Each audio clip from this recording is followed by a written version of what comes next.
Hey, you're live. Great, thank you. Welcome. This is a regular scheduled meeting of the Business Economic Development Committee. Today's Monday, July 7th. It is 5:41.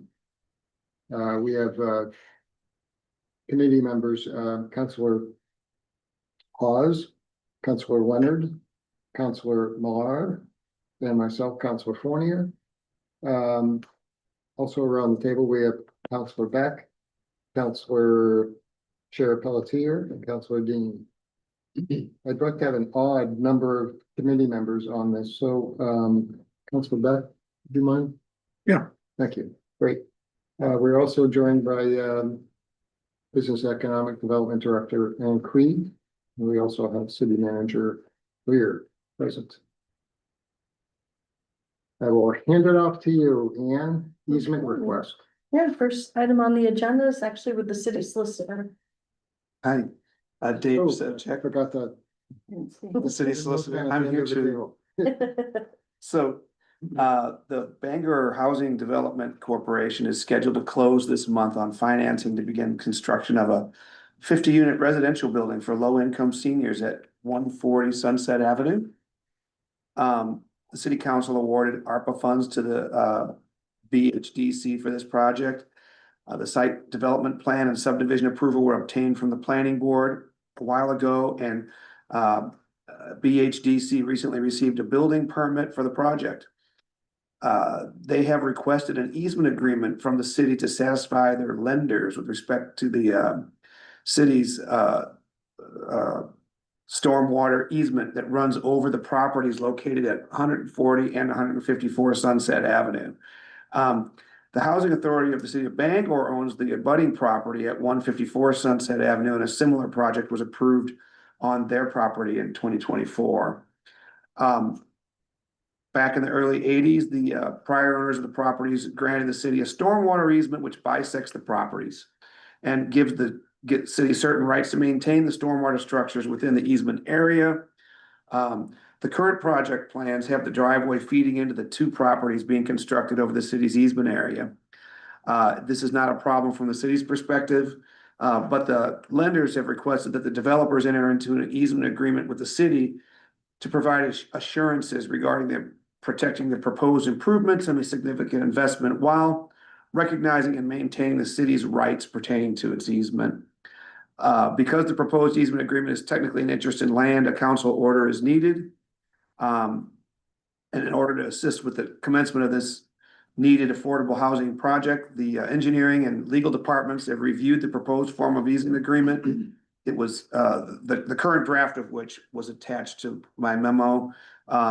Staff recommends approval of the requested easement agreement, authorizing the city manager to execute a written easement agreement with BHDC Sunset Avenue 1 LP, who would be the party who would own the and construct the improvements on the property at 140 Sunset Avenue, and the Housing Authority of the City of Bangor, which is the owner and developer of the project on 154 Sunset Avenue, the final form of which would be approved by the city solicitor's office.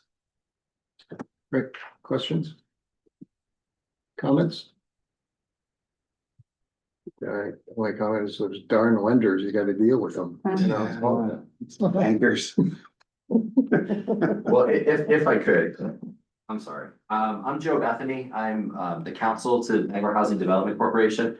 Just one point of clarification. It's actually our title. You're gonna have to sit at the table and the chair's gonna have to recognize you before you speak. Fine, Thank you, thank you. go ahead. Recognized? Yeah. Okay. I'm Joe Bethany. I am counsel to Bangor Housing Development Corporation. I'm general counsel at Bangor Housing Authority. I appreciate the city solicitor and engineering's efforts to bring this agreement to fruition. My only point of clarification is that it's actually our title insurance company that's requiring that we enter into this easement agreement. But with that, I look forward to continuing discussions with David over the final form of the agreement. Thank you. I'm sure it was Good the clarification. fact that asked for to have title insurance on the property though. Right, right, exactly. Ultimately, we have to satisfy the lenders, but also the insurance company. I'm kidding. I'm a Yeah. former banker. I get it. Thank you. Be happy to get a motion. So moved. Thank you. Second, We have a motion, we have a second. Seeing no doubt, this would go on to council. Thank you. Thank you, Joe. Thank you. Thank you. Thank you. Thank you, Dave. Next up, announcement of a release. Land use and yep, our planning officer, Anya Colette, has been working on the land use plan implementation project. Just wants to give an update. Yep. So, just as a reminder, this general, background, of the land development code update is to implement the comprehensive plan, and particularly the land use and the zoning. That's the first level of implementation that usually happens, because otherwise we're stuck in this limbo period where our land development code doesn't align with the comprehensive plan, which makes it awkward for property owners. And the planning board too, when they're making decisions. And there's also case law behind, trying to get that done as quickly as possible. So, we really are, trying to move the project forward as quickly as we can, but, right now, the stage that we're at is that our, consultants have come up with a technical report that outlines, their review of the code and their take on, the current clarity and how it's affecting things, and then also their recommendations for making it easier to use and aligning it with the comprehensive plan. So the current timeline for that is to, starting tomorrow, release that on the website for the project, which is blueprintbangor.com. And we will also make sure it's sent to you specifically, as well as the planning board. And then we wanted a really long buffer time for people to be able to review that and really think about it and come up with some feedback for us. And so we're planning to have 2 public meetings for the general public on August 26th, one at lunchtime, which will be at the new city hall, and that'll be on Zoom and in person. And then also in the evening at the Bangor Library. Before that though, on August 25th, the consultants will be coming to you all in a joint meeting with the planning board, presenting everything and then getting your feedback on that report. As far as the timeline after that, once they've gotten all that feedback, and we're gonna be talking to stakeholders and trying to get as much outreach done as possible in that time frame. After they take all that feedback into account, they'll be drafting a new land development code, which should be ready later this year. And then there will be several iterations of that. So we're looking at, probably late next year for a new land development code. I'm sorry, late next year. Likely. at this 26? point. Yeah, 2026. And so, just as a reminder as well, because it is spread out, this project is spread out over multiple years. This is funded over 2 fiscal years. So that's pretty much everything. I'm happy to take questions. Questions? Councilor Beth. For people who can't make it to the August 26th meeting, is there instructions on the Blueprint Bangor website for them to send in feedback through email or? Yeah, definitely. There will be multiple ways for people to send that in. And we will post the recording as well of the meeting that's at City Hall. We'll post that on the website so people can watch that too. So.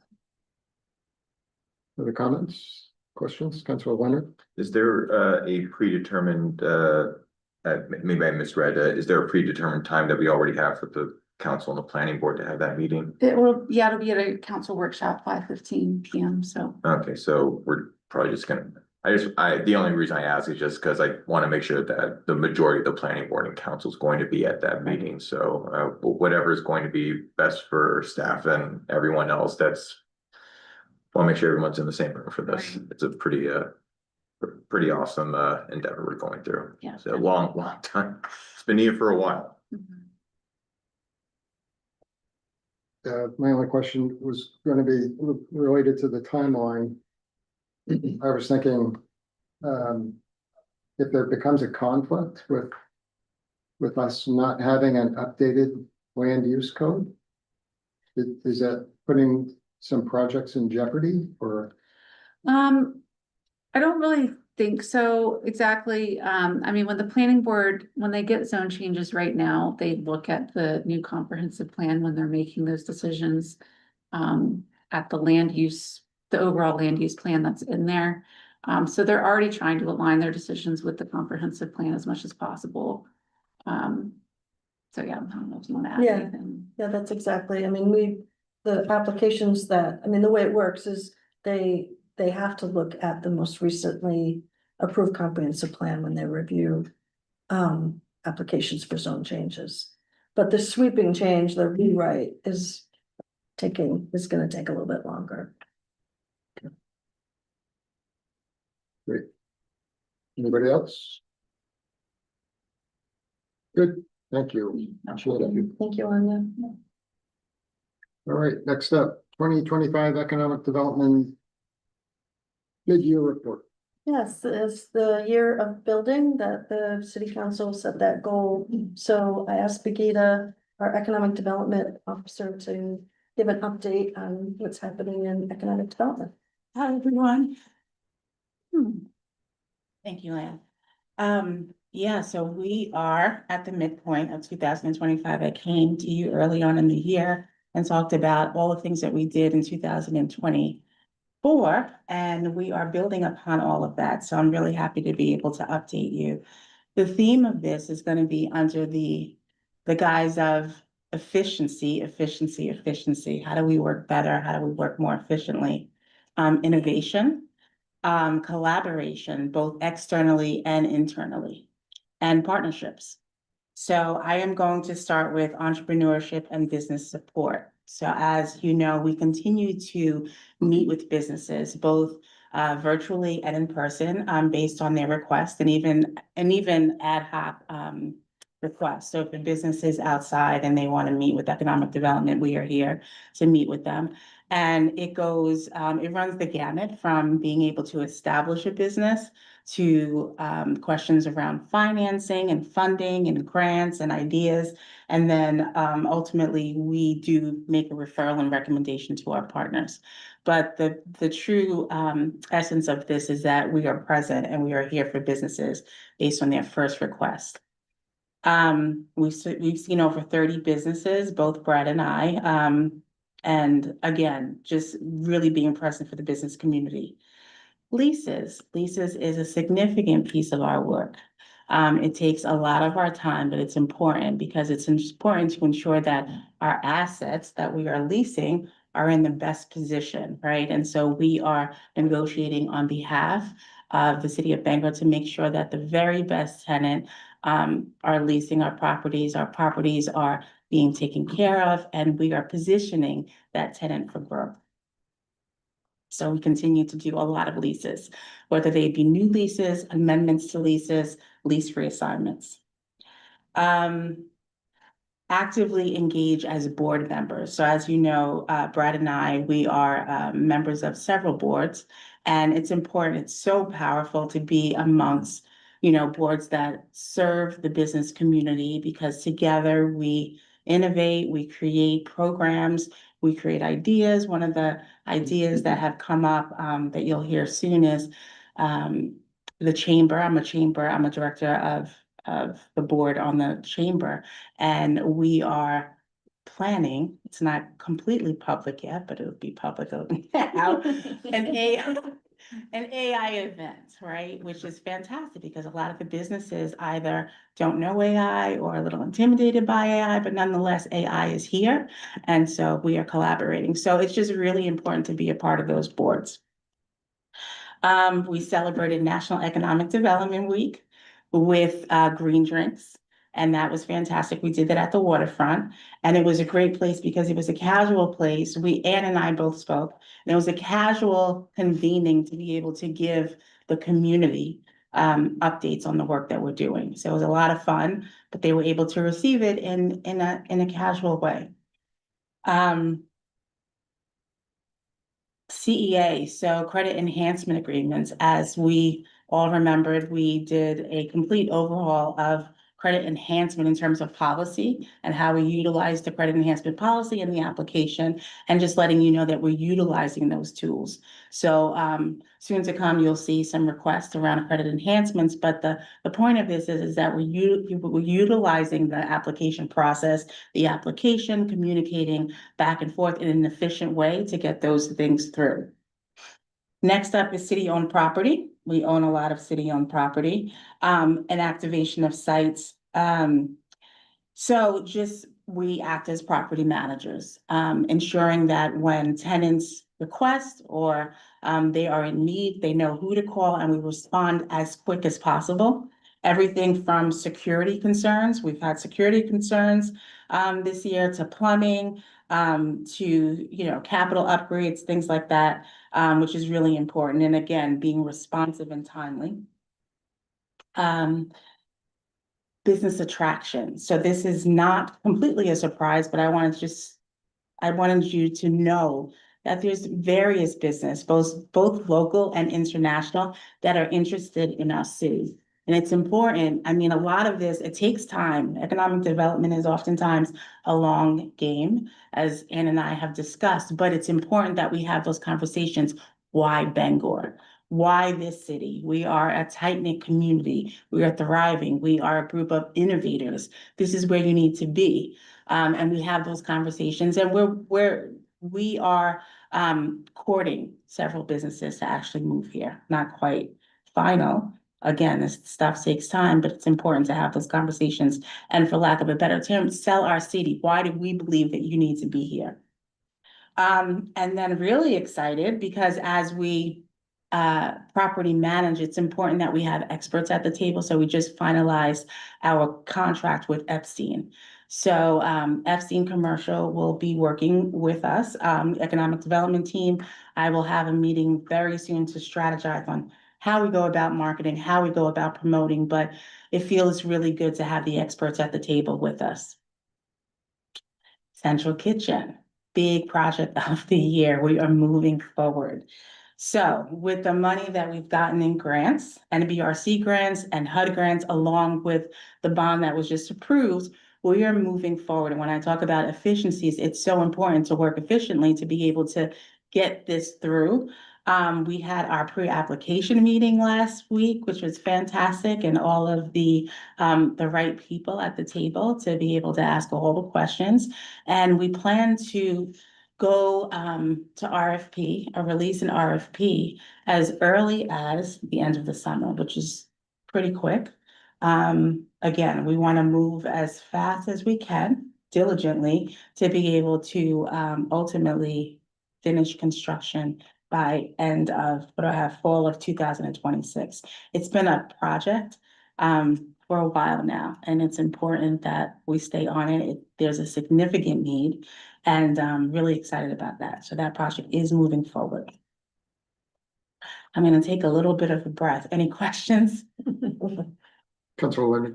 I just wanted to state that there's a lot of people so excited about this commercial kitchen, and what I think would be a really good way to just not only hype up the kitchen, but also make sure that people are aware of the kitchen throughout this year and into next. All these updates that we get, I think if there's a way that we can promote that out to the public more, it might help individuals that might not even have thought about doing a micro business. Oh, is this an opportunity for me? Is this something that I can do?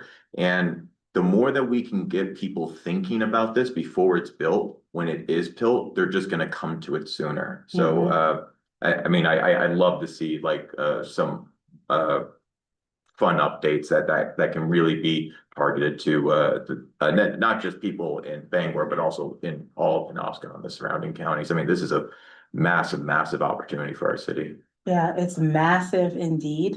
It's going to give tremendous opportunity, but I also think it's going to create this synergy in that area in the Main Enterprise Business Park of just community and entrepreneurship.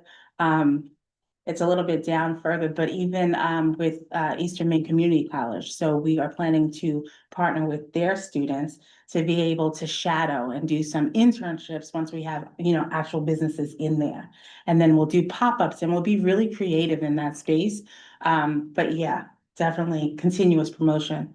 Yes, absolutely. And to just a piggyback off of that, this also might be a really good way to educate the public to work in tandem with our foreign trade zone as well. So we could use that as an opportunity to not only educate people on the commercial kitchen, but how the foreign trade zone can even give even more opportunities for those small businesses in the area.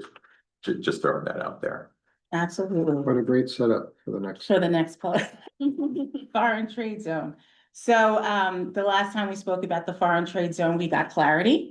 And we were granted the authority to actually launch a promotional campaign. One of the first things that we did was myself and Wade Merritt, the director of Maine International Trade Center, we hosted a call. And it was really, I mean, he promoted it on his end, I promoted it, but as you know, the foreign trade zone benefits 5 counties. So there were about 25 businesses on the call, all of which were very surprised about the foreign trade zone and its benefits, and all of which are very interested. I mean, it really was able to satisfy all of those, and those businesses were businesses who do international trade.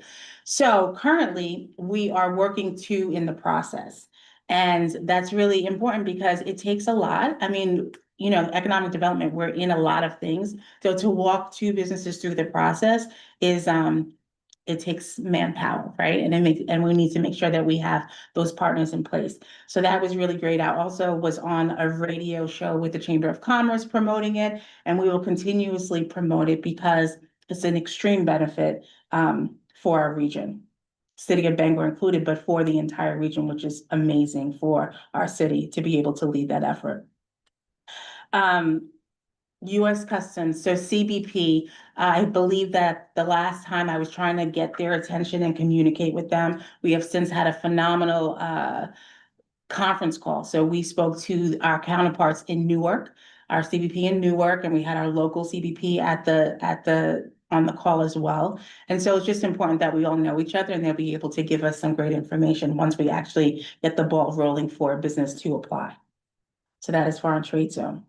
Educational institutional partnerships. So the big piece on this, and I don't want to take too much time, is last year we did a lot of relationship building with our educational institutions. And this year, it's very clear that we are considered a stakeholder, right? When any of our educational institutions or universities need something that the city of Bangor can deliver, they call on us.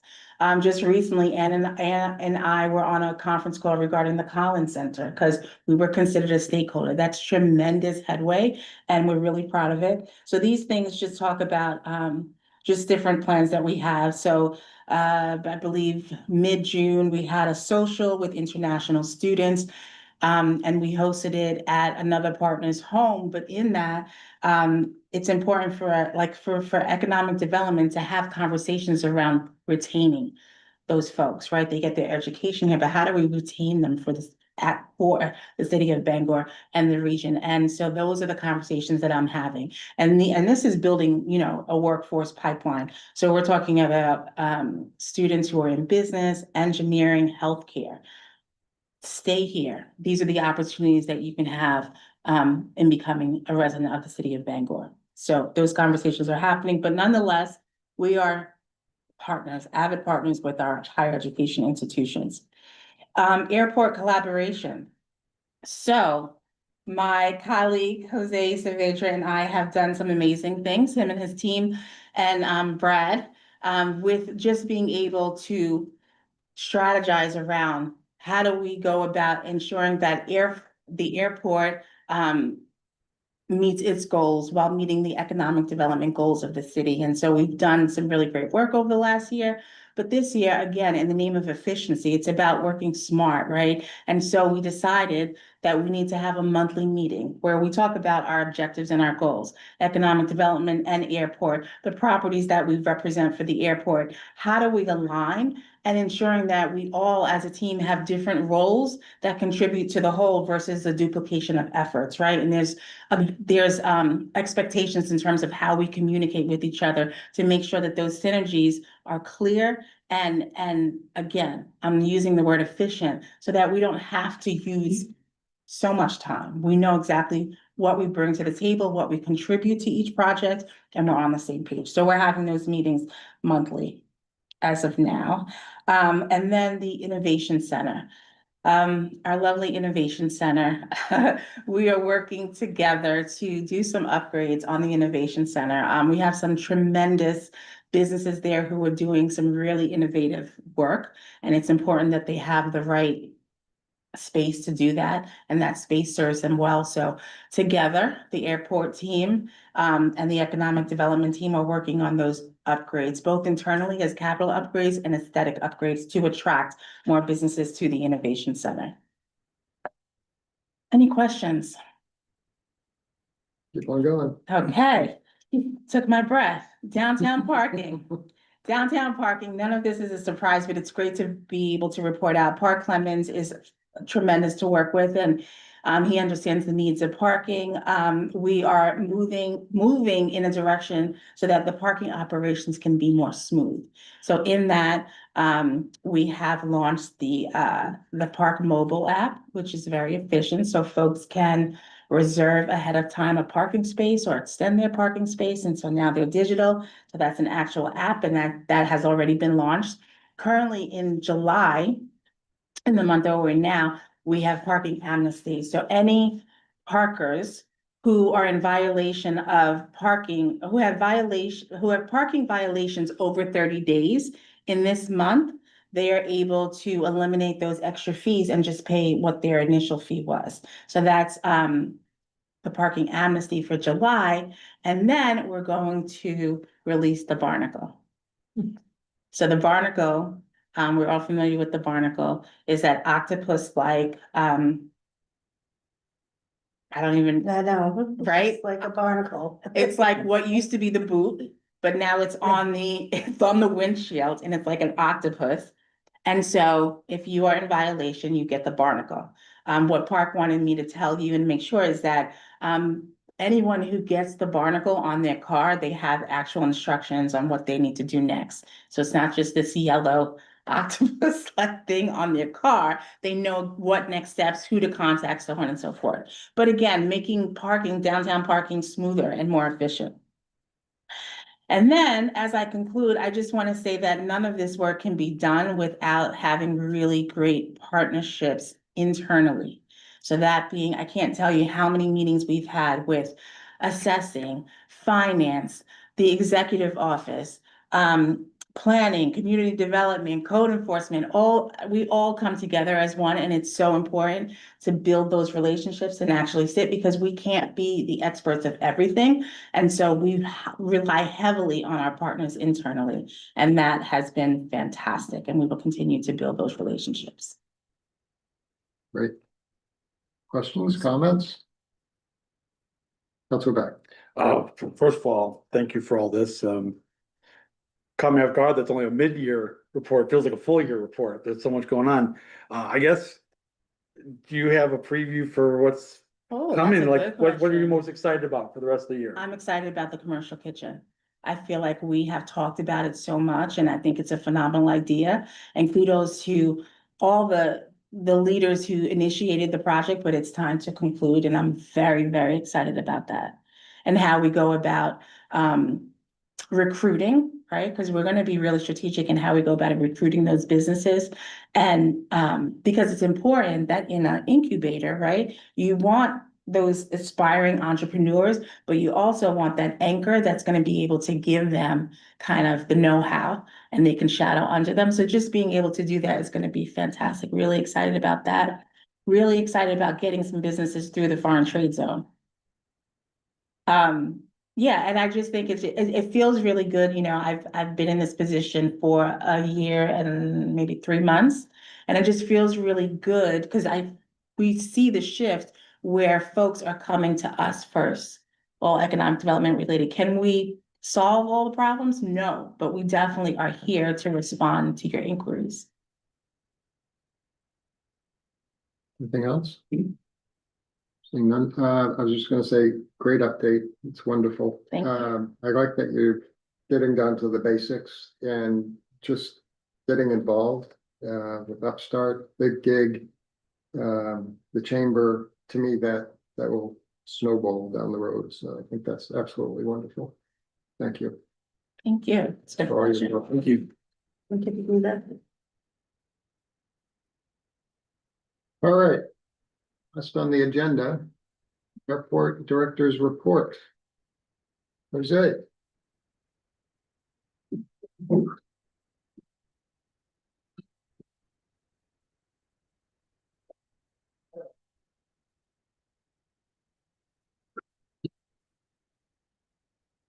Hello, sir.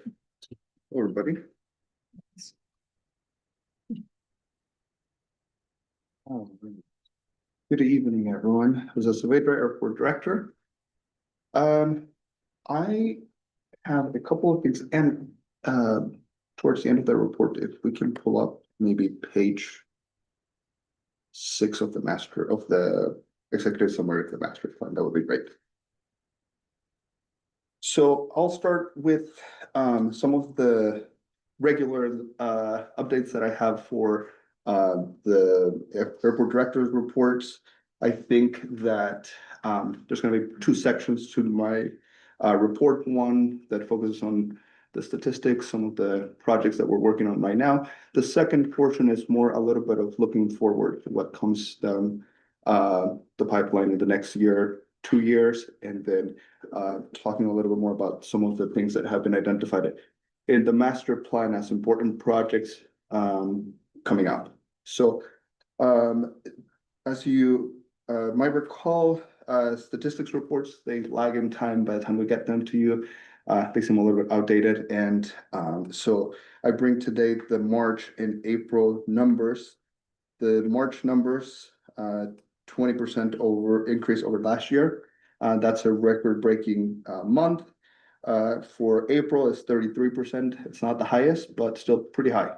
So we've seen quite a bit of an increase overall. The trend continues. We are going in later this year in September. We're going to be meeting with executives from Breeze Airways to continue to look at other destinations and have those conversations. The entire both the leisure air carriers are keeping an eye on what's happening with their Canadian passengers and potential impacts. So it's important for us to start thinking about ways to diversify just the type of operation that we have. And so we hope to have those conversations in Salt Lake City in September. So another note that I had from the last report that it provides a little bit of an update regards or fuel cells. So we had been lagging behind on fuel cells, and that is a byproduct of the runway construction work on some of the closures. And now that we're in a short version of the runway, just inability to hold some of the largest aircraft. So that coupled with quite a bit of a decrease in military traffic had us about 30% behind on fuel cells. However,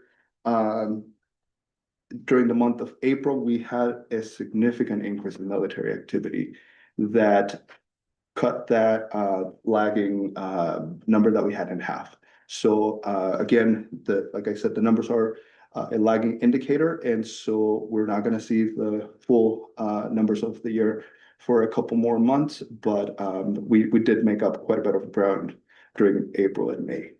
So questions so far? All right, so I'll move on to the 3 big projects that we have ongoing this construction season.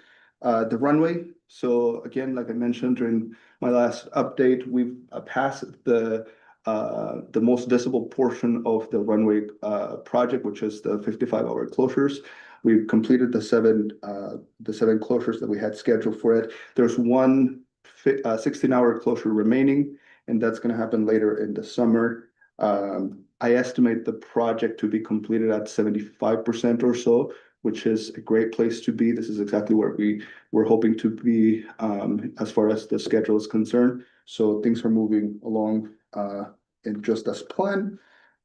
As far as the connector project, it has we've worked through some of the delays that we've had with that project. It's that the contractor is on site and mobilized. So that project is up and running now.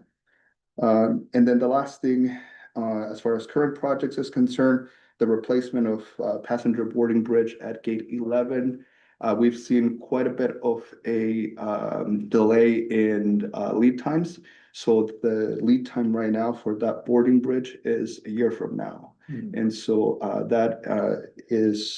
we're keeping an eye to see if there's anything that we can do. This is a PFC funded project. So what that means is that it doesn't have the by American requirements that some other projects have. So in case that a project at a different airport falls through and they have to meet certain criteria, we're able to take advantage of an opportunity that might be out there. So that's exactly what happened with the previous jet bridge in which we were able to cut the lead time by months. And so if that opportunity comes up, then we'll move forward with that. Okay. Any questions? No? All right, so I'll move on to what comes down the pipeline. I think that for a while, we've been talking a lot about some of the ongoing projects, and that really was the core of a lot of my efforts and a lot of the airport staff to try to get the projects in solid ground. As you might recall from previous reports, the runway is the most important project that the airport has seen and that we'll see in a very long time. And so again, that a lot of our attention went there. But as we started looking a little bit further down the road, I wanted to include in this report a copy of the executive summary to the master plan. And so hopefully you guys get a little bit of an opportunity to look through it. But one of the things that you will see, I think it's the next page. Next page. Yeah, I think so.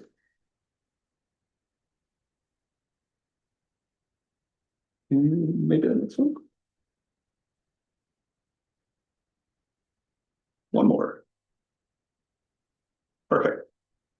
All right, so this is page 6 of the executive summary.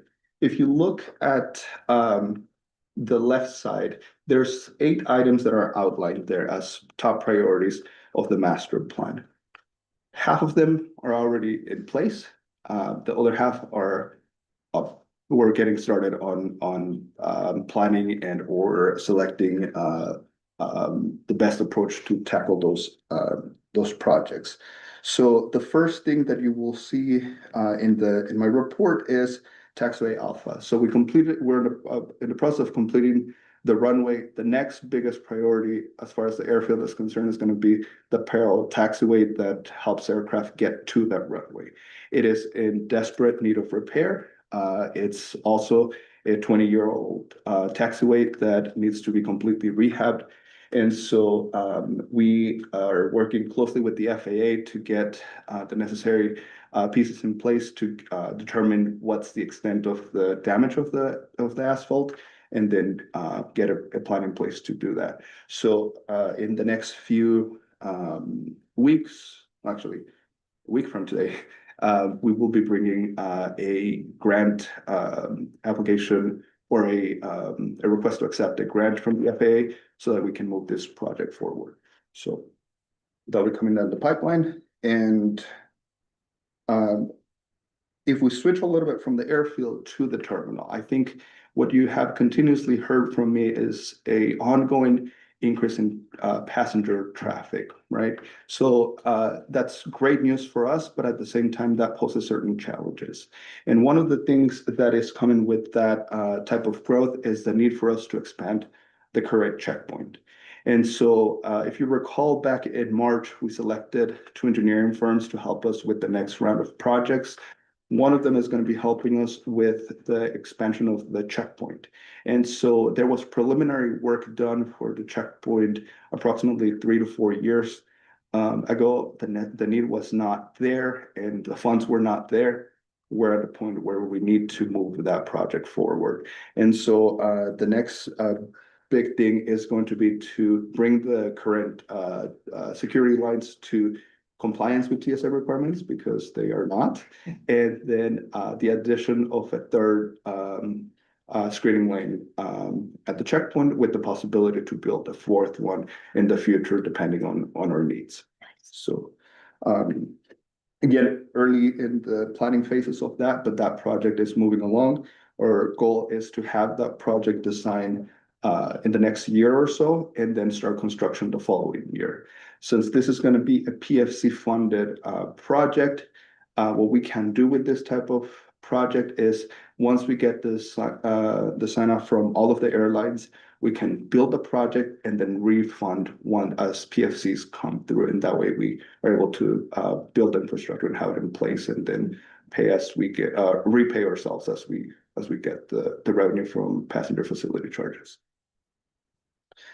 And then the last thing that we had in, at least in this, before we move on, is the fuel farm relocation. So our current fueling facility is about 75 years old.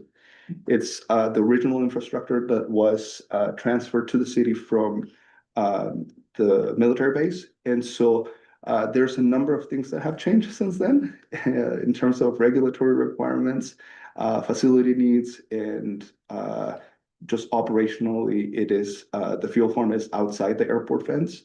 And so the need to relocate the fuel facility inside the fence is one of the top priorities, really, when it comes to infrastructure for the airport. So we are in the process of recruiting a specific firm or a specialized firm in fueling facilities so that they can help us come up with the best design. The master plan already identified 3 different options for the location. So it's a matter of going deeper into the actual design and what it would take to do that transition without disrupting operations and continuing to provide the services that we offer to the airlines and the general aviation community.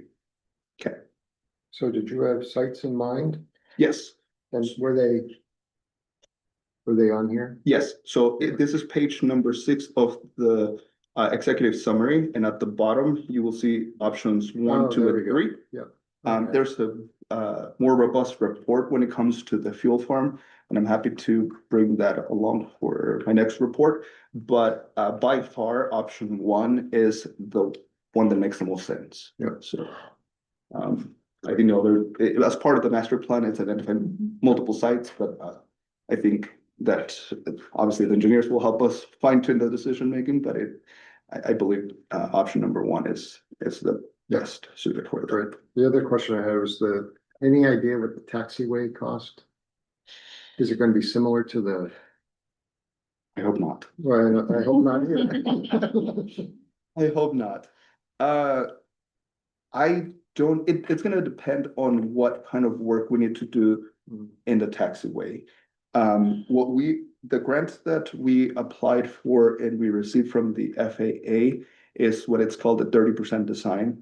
And what that's going to allow us is to do a in-depth analysis of what the condition is, whether we need a full replacement or just a mill and overlay. Mhm. If it's a mill and overlay, that's gonna be Right, a much less expensive. less expensive option than a full replacement. Yeah. So, but again, once we go through that process, we're gonna be able to do that. Or new engineering firm has done extensive work very similar to what we are doing now.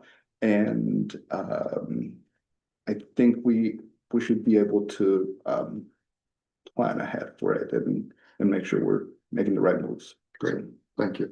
Yeah. Any other questions?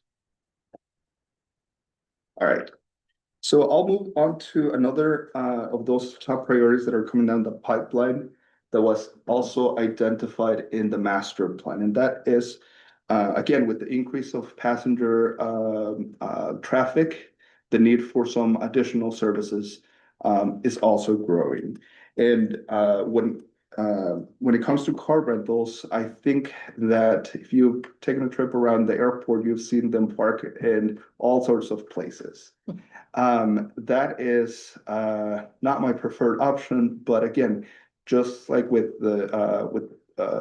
everything else the need that we're having, last year we addressed the parking need.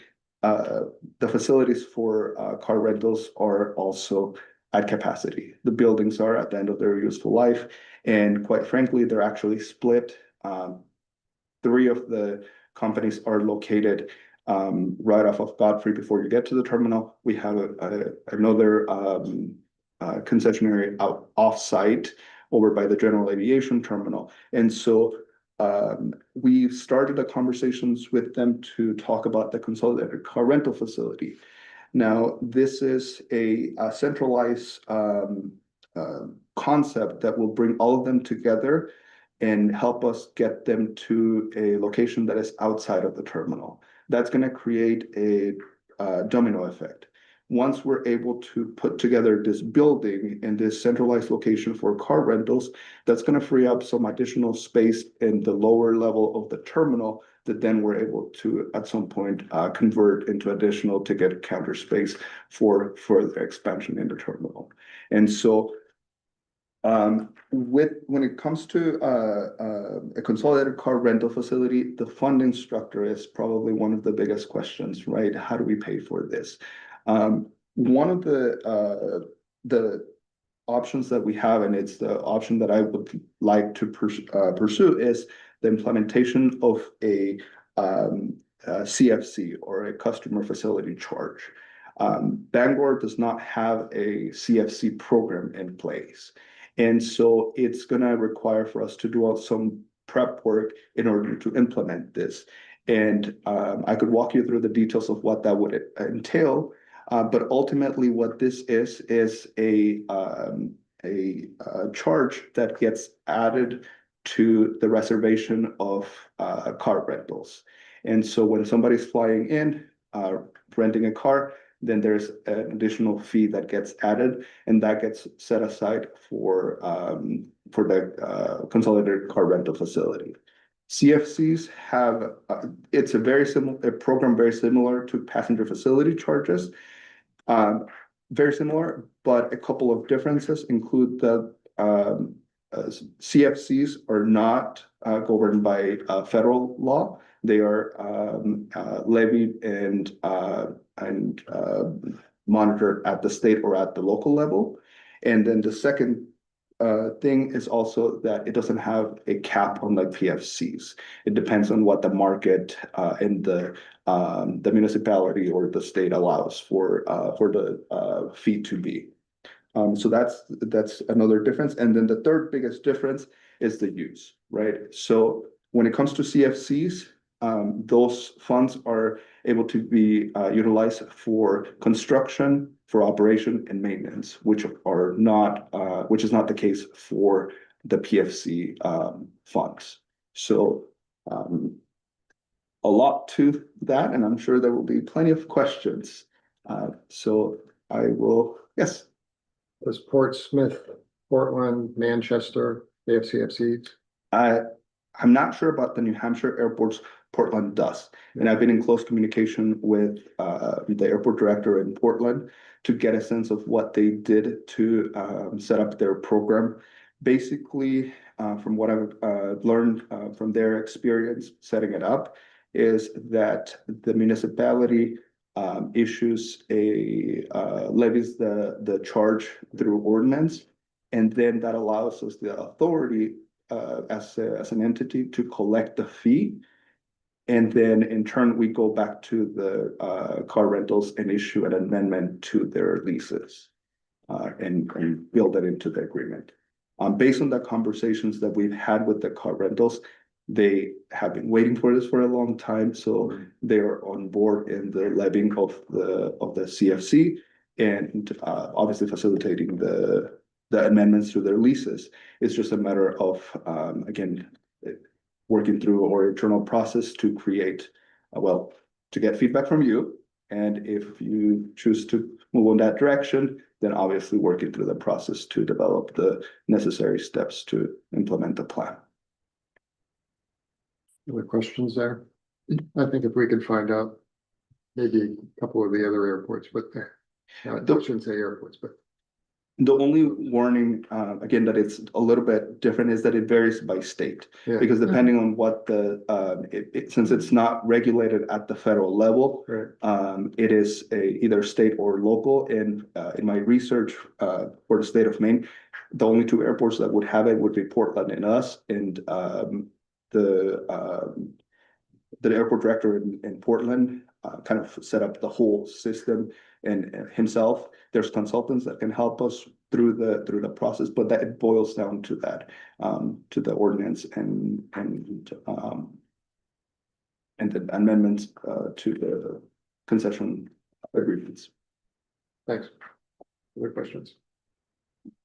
Keep on, your Councilor Leonard. I was just gonna say, so like regarding potential ordinances that need to be drafted to give the airport guidance. Just from a completely utilitarian standpoint, what would be, because I mean, there's a pretty like heavy information loaded meeting. Yes. And I know we brought this up at least a few times now, and I don't know if you were planning to bring up in your next report items regarding how other municipalities organize and function their airports collectively, or just what is the average, or in my opinion, I would like to see what is the most sustainable or the best for post-economic growth for these airports. What is the best way to give the airport director or just the airport in general the most feasible way to grow? Because I feel like you guys have a lot of projects right now, and at this point, I'm pretty convinced just hearing the information, but I do want to open up to the entire council the idea of making the airport committee a permanent committee of this council. Again, I'd like to hear what your report brings on those matters for your next report, but I'm pretty much sold at this point that we're going to have to revive the airport committee. These are a lot of projects, and Anne already has a lot on her plate anyway. So I think it'd be appropriate to work with the airport in a much more not immersive, but closer relationship. Sure. Let's just say. That's all I have, though. Councilor Hotz. I would have to agree. Originally, the airport committee was a freestanding committee. And what we found was at the time, there wasn't a lot of growth. There wasn't a lot of new carriers. There wasn't new buildings, new passengers, new parking. So it seemed to be, it didn't seem to be functioning as we thought it would. So that's how it ended up being brought in the fold under Anne. But now you've got so many things planned, so many large projects that are gonna take a long time. It would make sense to have extra time to really just focus on the airport, what you're doing, and really get to the meat of, even for us to ask questions. I think we probably need to figure out how we can pull that out and just give it its own spot again. So. All right. Nothing else? Keep on rolling down the runway. All right, so I got one more thing on my report.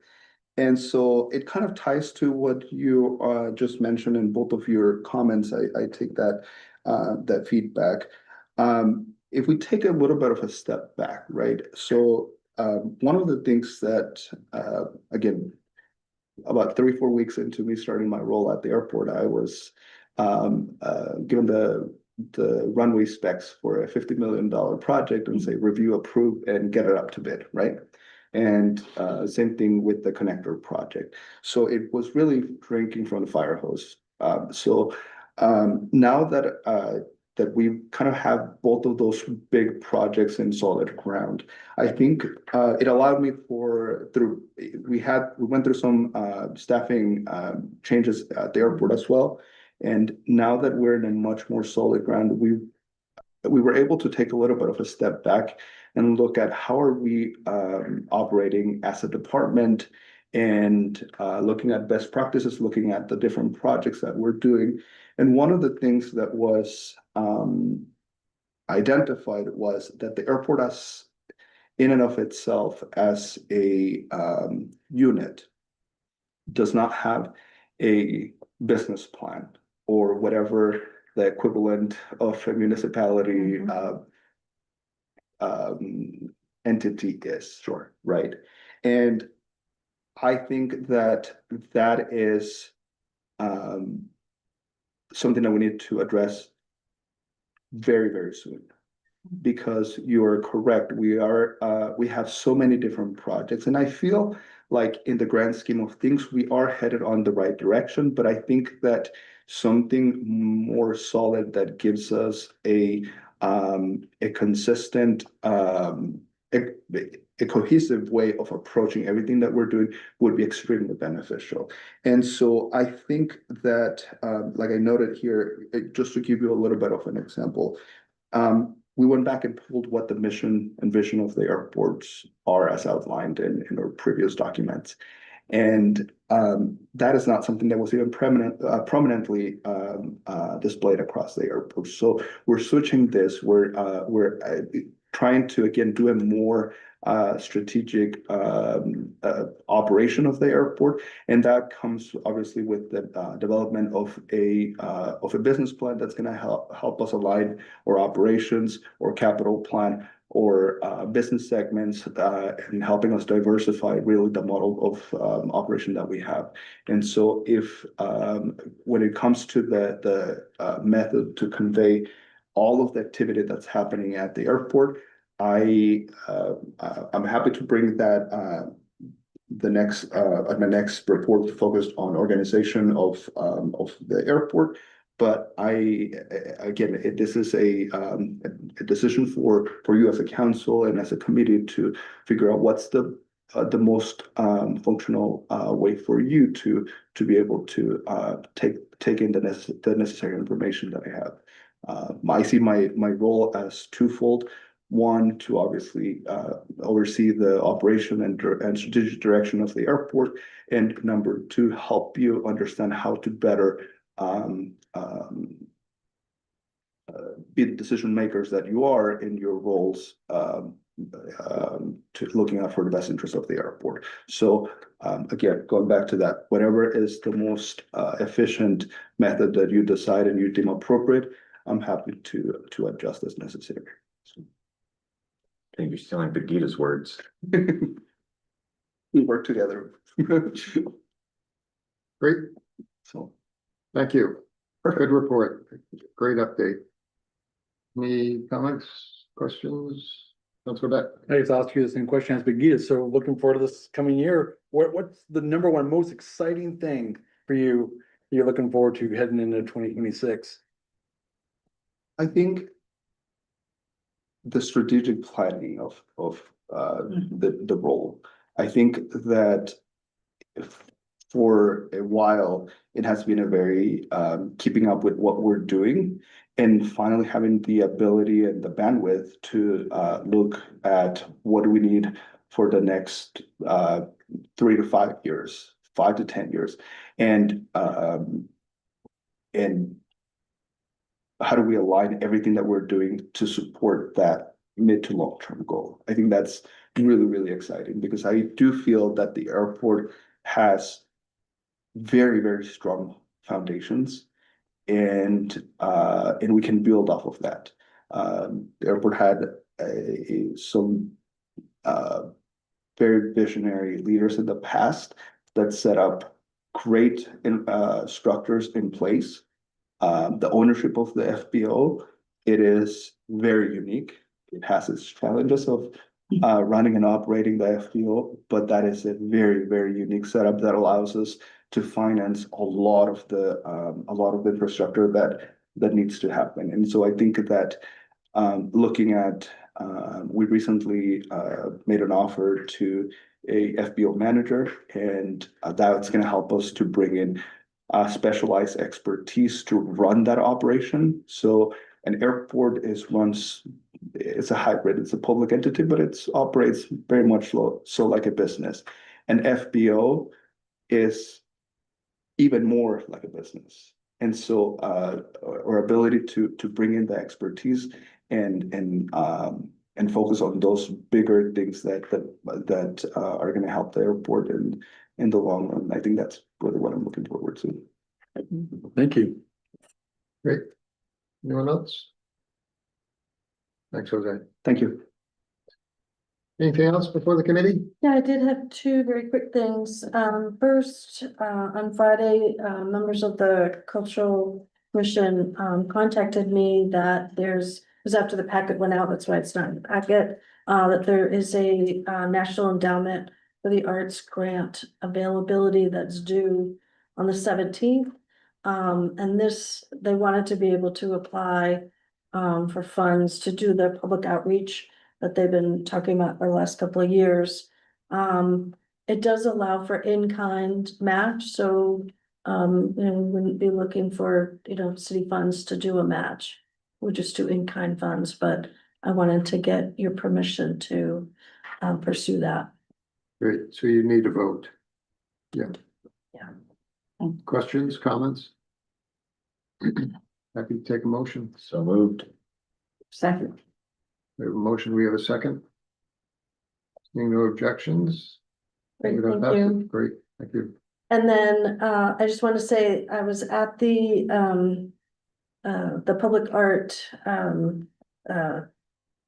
exhibition in downtown, Bangor on Saturday, yeah, that the partnership had put together, and we typically get a table for our department, so it's a way for us to talk to people about projects that are going on in the department. And what was really funny this year in comparison to other years that I've done this is that pretty much everybody that stopped was a visitor.